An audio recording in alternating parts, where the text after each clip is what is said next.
Hi, everyone. Welcome to another 10 to 20 with Tanya.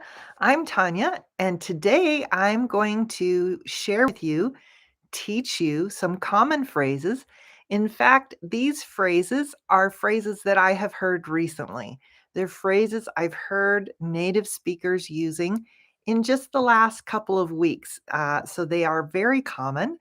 I'm going to try and cover as many phrases as I can today here in this live, hopefully in less than 20 minutes, and also answer your questions if you're here live with me.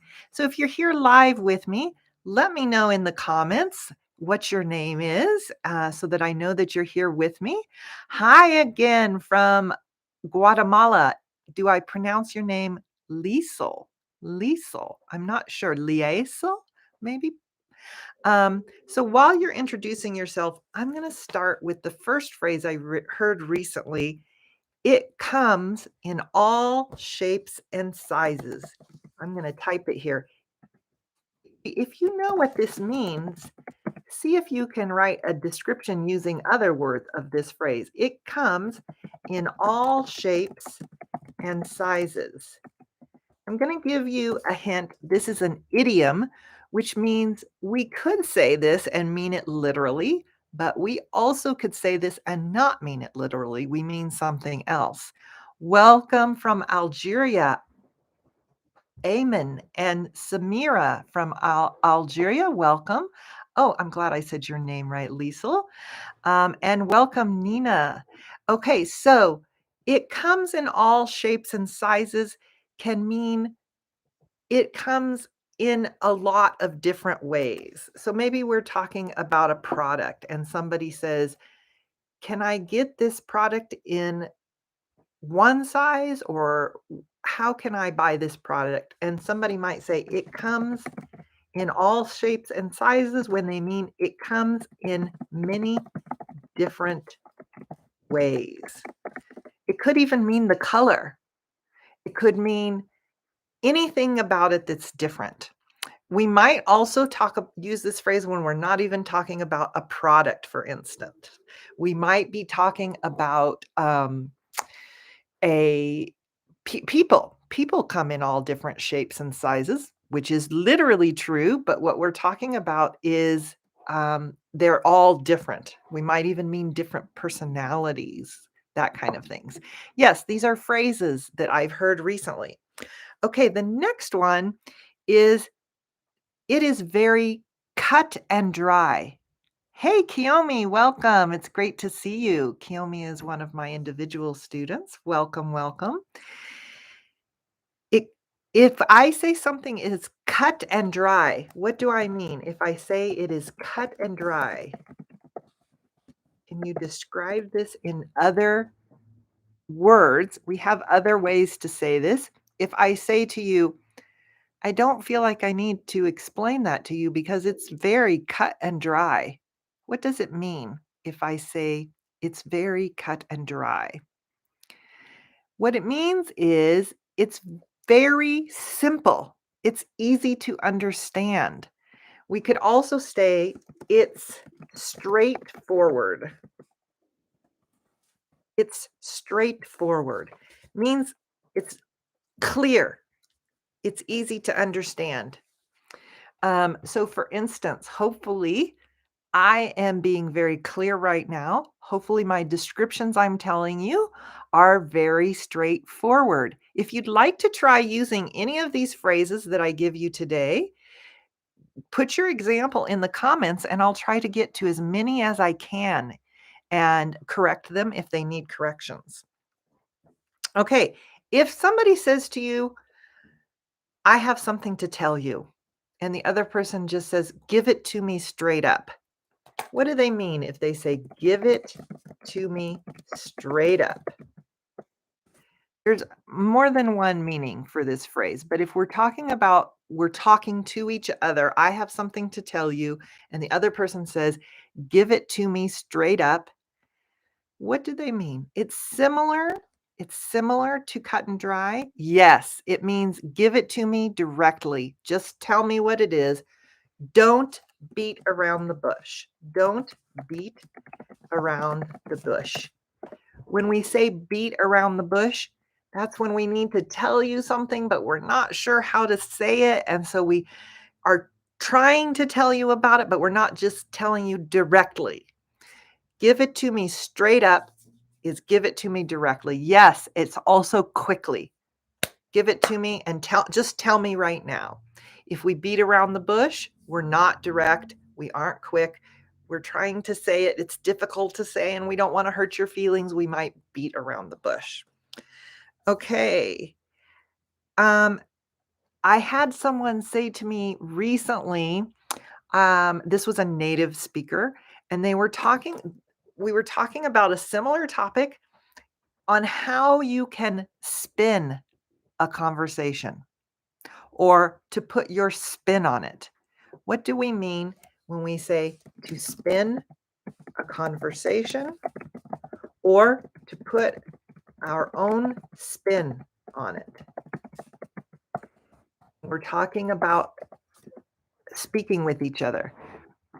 If somebody says to me, well, he told me about it, but he put his own spin on it. What does that mean? He put his own spin on it. Was he direct with me? Was he telling me exactly what happened? If he put his own spin on it. Um, to spin a conversation can mean the way that you say it, the manner in which you say something. It means to use a topic. He lied is closer, closer. Maybe he didn't lie. Maybe he didn't actually say an actual lie, but he told it in his own way that maybe isn't direct. So, for instance, if he did something he wasn't supposed to do, maybe he didn't lie and say, I didn't do it, but maybe he starts putting his own spin on it. It was dark. I couldn't see it. I didn't understand it. That's his own spin. It's the way he experienced it makes it maybe a more gentle way to say it, a more soft way to say it. He changed the style. Lolly lolly, that's exactly right. He changed the style in which he said it. Very good. Okay, let's look at the next one. What do we mean when we want to build a rapport with someone? Yes, Ozma. It's he put his own touch on it. Exactly the same thing. This next one is to build a rapport with someone. I know I'm going kind of quickly. I want to give you as many phrases as I can today. When we say we want to build a rapport with someone, what do we mean? I'll give you an example. And also, you can try or practice pronouncing this word with me rapport. It looks like it would be pronounced report, but we do not say the T. The T is silent. I want to build a rapport with that person. So I'll give you a couple of examples. When you start a new job, you need to build a rapport with your new boss and the people that you work with.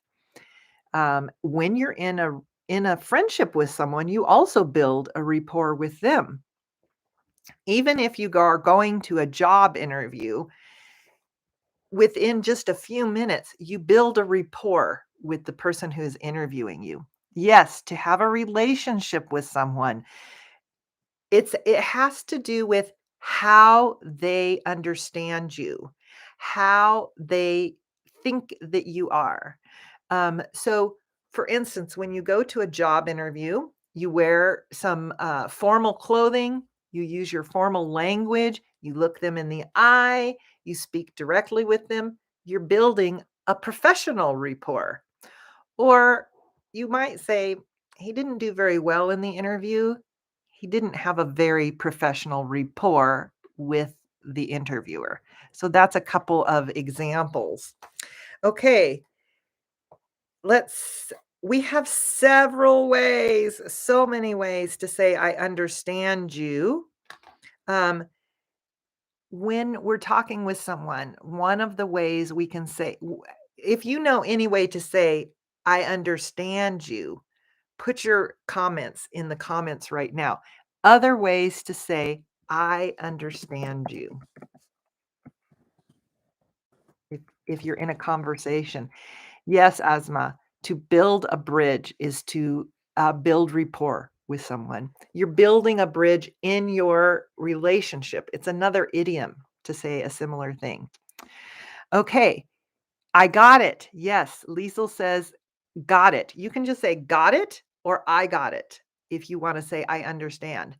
Asma, yes, we can say, "I got you." Same with GSM Casa says the same thing. I see. That's another way to say I understand. I see. Even if it isn't something we see literally with our eyes, we can also say I see. I got it. Got it. I got you. Got you. You can also say got it. Gotcha. Gotcha. Like this. Which is I got you, but this is the faster way that we say it. We are on the same page. Not only means I understand you, but I agree with you. It means both things. We can say, I'm following. Yes, I'm following you. Yes, I follow what you say. I'm following you. That's another way to say it. Wow. You all have lots of different ways to say, I understand. Another one that I wrote down is, I'm with you. I'm with you. You can say this even if you're not literally with you. You can say, I'm with you. It's kind of like we're on the same page. It means both I understand you and I agree with you. I'm with you.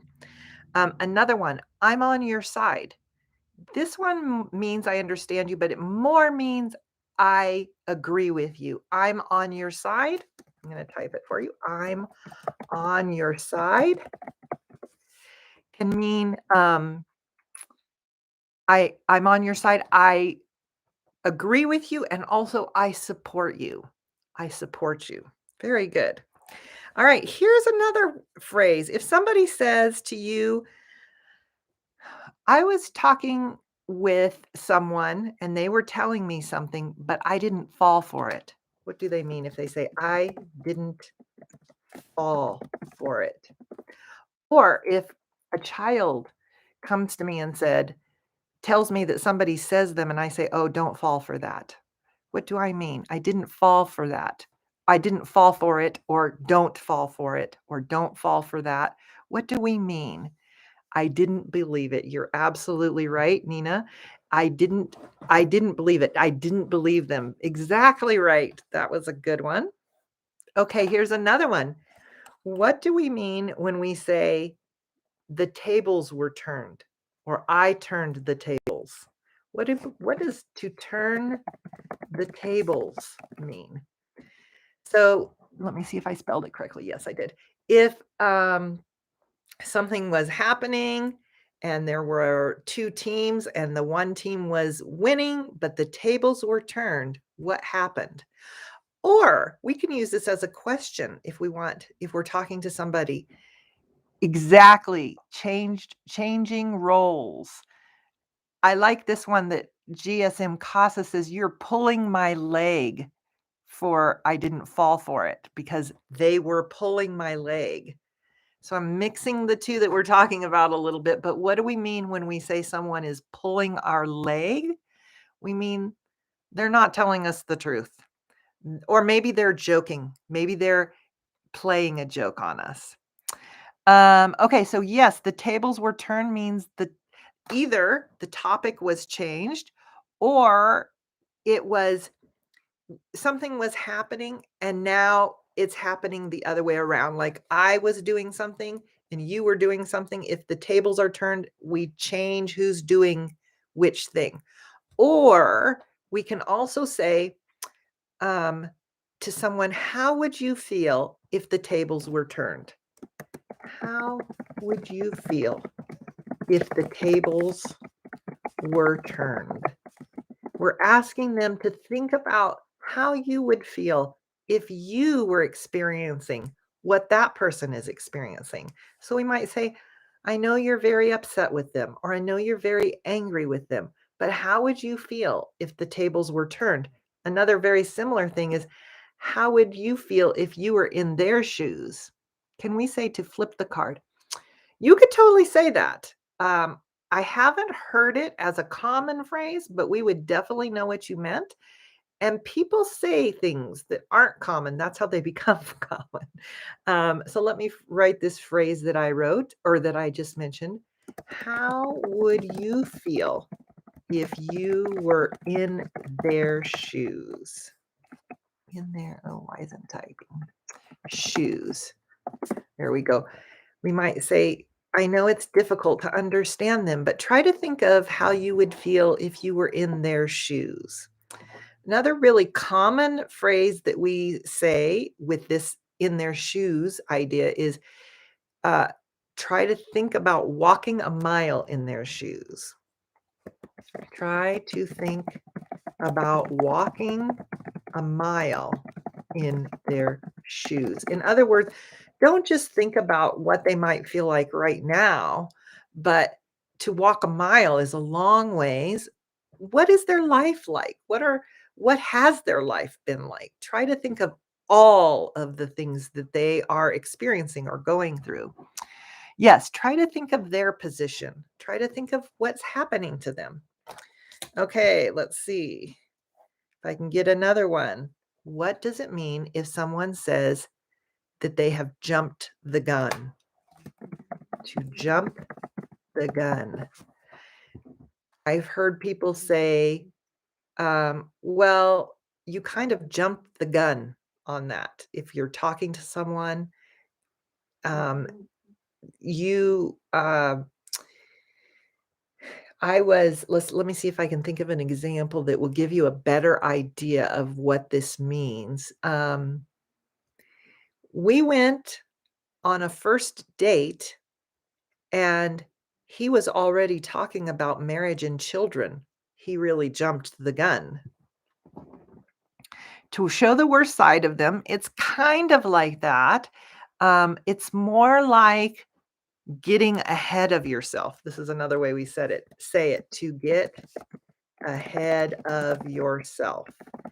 We don't mean this in a very positive way because you will hear us talk about to get ahead as a positive thing, like, um, I need to get ahead in life is a positive thing. It means I need to study harder. I need to get a better job. I need to save money so I can buy a nicer house. But to get ahead of yourself means you're going too quickly. You're trying to do something too soon. To get something over. Yes, you might jump the gun if you want to get something over. He fasted the situation before it comes. Yes, he tried to do something too soon. He tried to discuss or talk about something too soon. That's exactly right. All right, we got a lot of phrases. 1, 2, 3, 4, 5, 6, 7, 8, 9, maybe 10 phrases that we got through in 20 minutes. Awesome. You guys all had a lot of phrases to share too. I hope that you learned at least one new phrase. If you learned one or more new phrases, give me a thumbs up. If you've already given me a thumbs up, go ahead and write yes in the comments. Exactly right. He is in a hurry. He jumped the gun. He's in a hurry to do something or say something. Yes. Um, if you enjoyed this video, if it was helpful, give us a thumbs up. If you haven't already, be sure to subscribe so that you get notifications when I go live, which I go live every week, but I also post other videos. In addition, I have more than 50 videos that have great information already here on my channel. So go check those videos out. Leave comments in the comment section of these videos because I check my comments every day and I always get back to people when they comment, at least at this point in time. Let's see if we had any last questions. Lots of people found this useful. I will definitely save the live so you can watch it again. I very much recommend that you watch the live again or listen to it. You do not have to watch it. You can just play it and listen to it while you're doing something else, washing the dishes or taking a ride on a bus or a train or whatever. Thank you for all of the kind words. I will look forward to seeing all of you in another live very soon. There are many lives in this series. You can listen to them as well. Now I can say I like YouTube. Welcome. I'm so glad to hear that. I will look forward to talking to you all soon. See you then. Thanks for joining me. Bye bye.